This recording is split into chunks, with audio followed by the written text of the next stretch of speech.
A common one that I have been seeing from our online readers is if the Mhm. microwave just beeps, you're not even touching it, you're just chilling in the kitchen or even in another room, and it every so often will just give out a beep.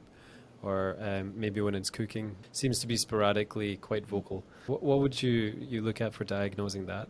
The majority of the times that will be that interface membrane issue.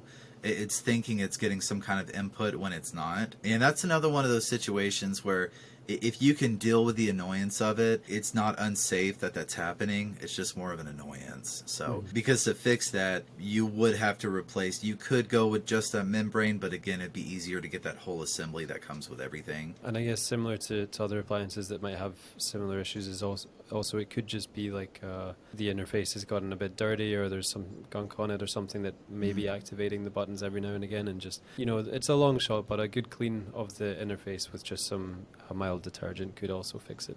Yeah, and well, I'm glad you said that because the other thing is the way that that interface and membrane is connected to the control board is by what they call a ribbon cable, which is a connector that's about as thick as a piece of paper, and it plugs into the control board, and there is a plastic lock.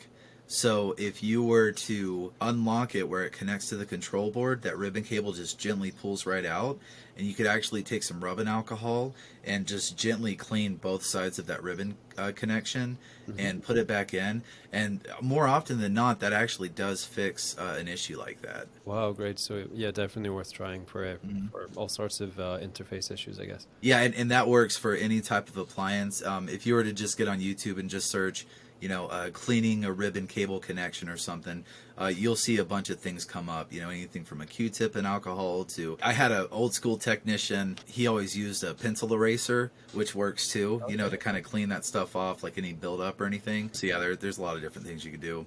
Nice one. I can imagine the sort of the old timer pulling the pencil from behind his ear and just Oh brandishing yeah, it off, and there you go.